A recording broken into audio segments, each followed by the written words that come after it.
Assalamualaikum anak-anak ibu semuanya. Bagaimana kabarnya? Alhamdulillah, mudah-mudahan sehat semuanya ya dan tetap semangat mengikuti pembelajaran. Jumpa lagi dengan Ibu Eni Muriani dari SMP Negeri 3 Cibinong di pembelajaran IPA. Untuk kali ini kita akan belajar materi sistem pencernaan makanan. Pada kegiatan ini kita akan membahas submateri organ dan proses pencernaan pada makanan.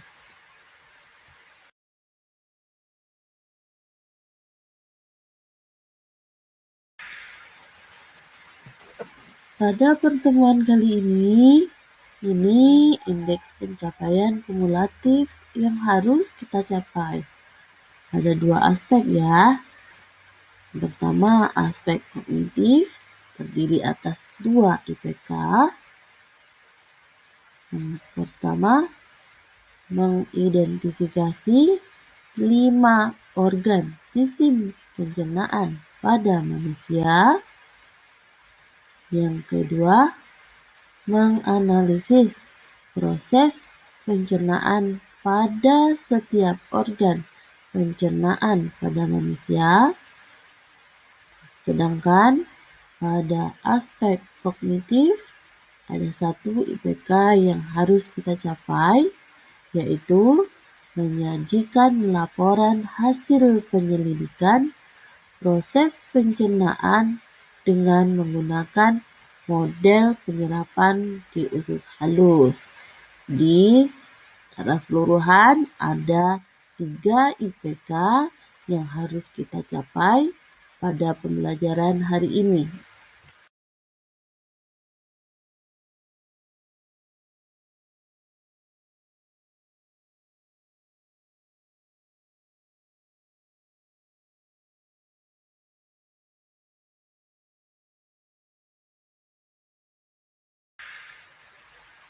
Ini tujuan pembelajaran kita ya. Melalui kegiatan praktikum dan diskusi model penyerapan di usus halus, peserta didik dapat mengidentifikasi 5 organ sistem pencernaan makanan, menganalisis proses pencernaan pada setiap organ pencernaan, dan menyajikan hasil penyelidikan proses pencernaan dengan menggunakan model penyerapan di usus halus dengan penuh disiplin dalam proses pembelajaran. Jadi setelah belajar nanti diharapkan anak-anak ibu bisa mengidentifikasi organ-organ sistem pencernaan makanan, kemudian menganalisis apa proses yang terjadi pada setiap organ pencernaan, lalu anak-anak ibu bisa menyajikan hasil penyelidikan dari proses penyerapan pencernaan dengan menggunakan model penyerapan di usus halus.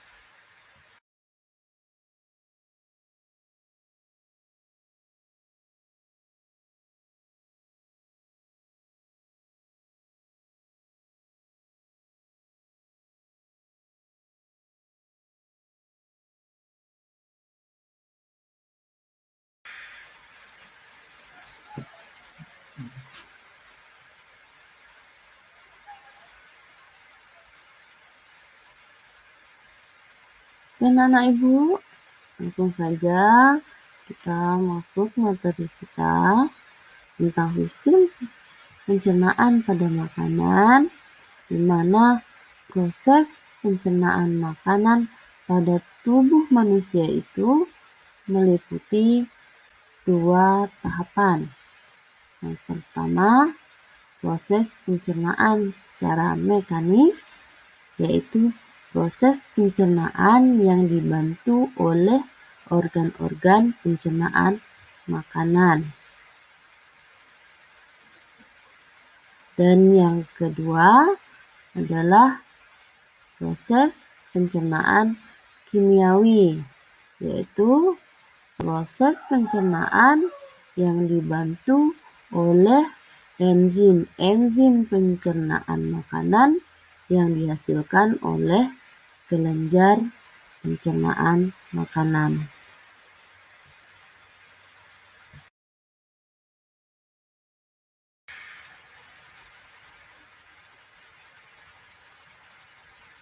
Kita lanjutkan ke organ-organ pencernaan makanan ya.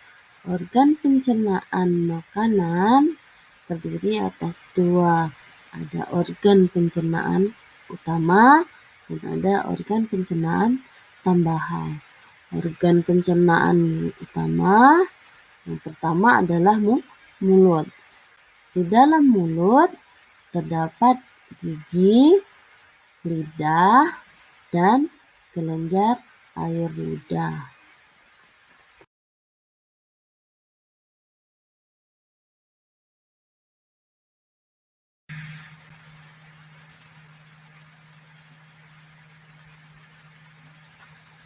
Kita lihat susunan gigi pada manusia ya. Jadi gigi itu berfungsi membantu proses pencernaan mekanis yang berada di dalam mulut. Gigi manusia terdiri dari 3 macam. Ada gigi seri, ada gigi taring, dan ada gigi geraham. Gigi seri bentuknya seperti kampak, permukaannya rata, fungsinya untuk memotong makanan. Yang kedua adalah gigi taring, berbentuk runcing, fungsinya untuk merobek makanan.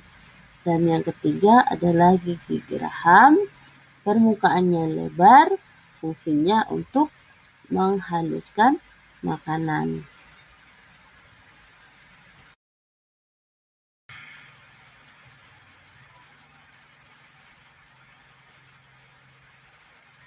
Selanjutnya, lidah. Lidah berfungsi sebagai pengecap makanan, mengatur makanan pada waktu mengunyah dan menelan makanan, serta membantu berbicara. Jadi, lidah berfungsi untuk membolak-balik makanan supaya bisa masuk ke dalam kerongkongan.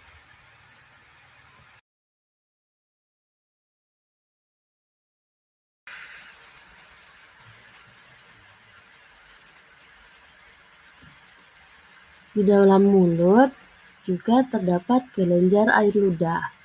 Kelenjar ludah berfungsi sebagai penghasil cairan ludah yang di dalamnya mengandung enzim ptialin atau amilase. Fungsinya mengubah amilo menjadi gula. Kelenjar ludah pada mulut kita terdiri atas 3 pasang. Kelenjar parotis yang terletak di bawah telinga, kelenjar submandibularis terletak di rahang bawah, dan kelenjar sublingualis terletak di bawah lidah.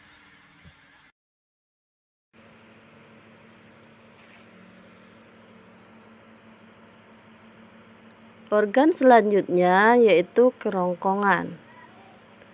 Kerongkongan adalah saluran yang berfungsi sebagai jalan makanan masuk ke lambung. Berbentuk seperti tabung dengan panjang lebih kurang 25 cm. Di dalam kerongkongan terjadi gerakan peristaltik, yaitu gerakan melebar dan menyempit, bergelombang dan meremas-remas untuk mendorong makanan masuk ke dalam lambung.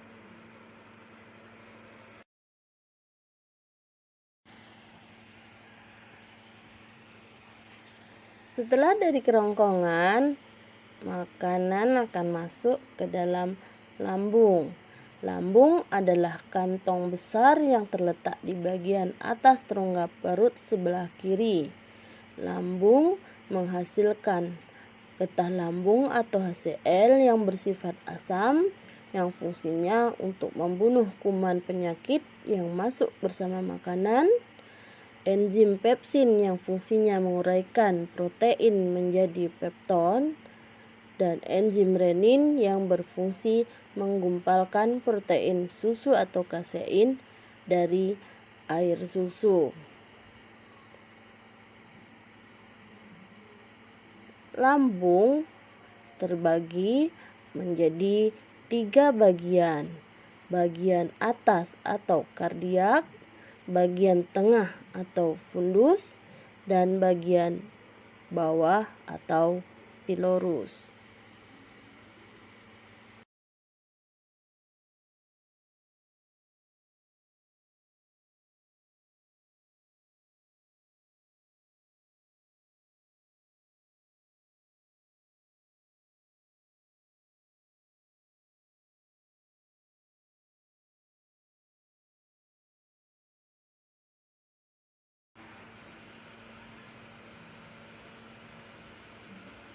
Organ selanjutnya yaitu usus halus. Usus halus merupakan saluran pencernaan terpanjang yang terdiri dari 3 bagian, yaitu usus 12 jari atau duodenum, panjangnya sekitar 0,25 meter, usus tengah atau jejunum, panjangnya sekitar 7 meter, dan usus penyerapan atau ileum, panjangnya sekitar 1 meter. Di dalam dinding usus 12 jari terdapat saluran dari kantong empedu dan pankreas.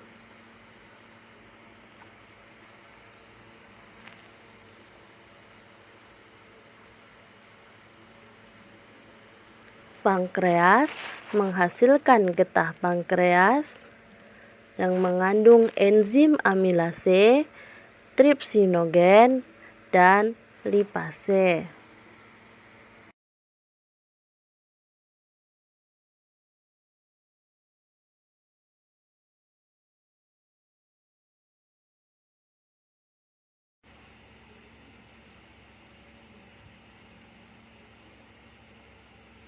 Organ selanjutnya adalah usus besar. Usus besar memiliki tambahan usus yang disebut umbai cacing atau appendix. Peradangan pada usus tambahan tersebut dikenal dengan appendisitis atau usus buntu. Panjang usus besar lebih kurang 1 meter. Usus besar berfungsi untuk mengatur kadar air sisa dari makanan. Di dalam usus besar terdapat bakteri Escherichia coli yang membantu membusukkan sisa-sisa makanan menjadi kotoran atau feses. Dengan demikian, kotoran menjadi lunak dan mudah dikeluarkan. Bakteri Escherichia coli pada umumnya tidak mengganggu kesehatan manusia, bahkan ada yang menghasilkan vitamin K dan asam amino tertentu. Bagian akhir usus besar disebut rektum. Rektum bermuara pada anus.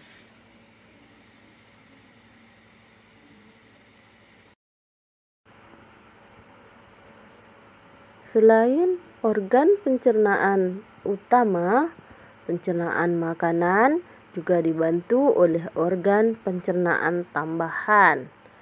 Yang pertama adalah hati, yang kedua adalah kantong empedu, dan yang ketiga adalah pankreas.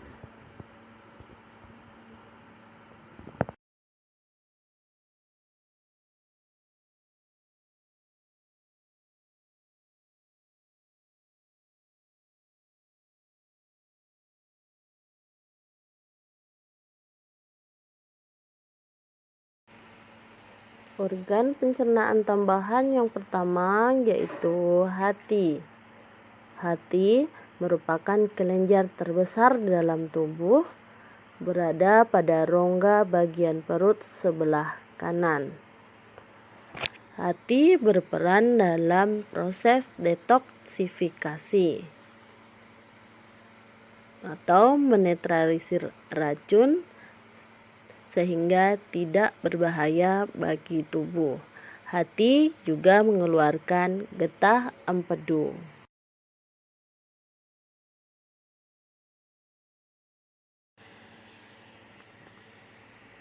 Organ pencernaan tambahan berikutnya adalah kantong empedu.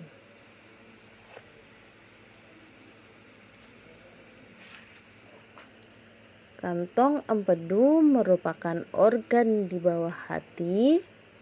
Kantong ini akan menyimpan getah empedu yang dihasilkan oleh hati. Getah empedu berwarna kuning kehijauan karena mengandung pigmen bilirubin. Getah empedu akan dikeluarkan ke usus halus dan berperan untuk mengemulsi lemak.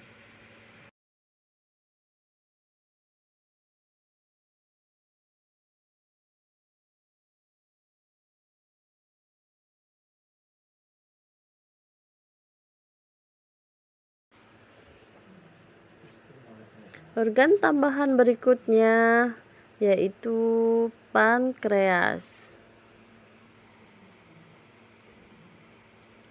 Pankreas merupakan organ yang berada di balik perut di belakang lambung. Sel-sel pankreas akan menghasilkan cairan pankreas yang mengandung sodium bikarbonat atau NaHCO3 dan enzim pencernaan yang berperan dalam pemecahan karbohidrat, protein, dan lemak. Pankreas menghasilkan enzim lipase, amilase, dan tripsin. Pankreas juga menghasilkan hormon insulin. Sekian video pembelajaran Ibu tentang organ dan proses pencernaan makanan. Ikuti video berikutnya ya. Terima kasih sudah menonton video Ibu.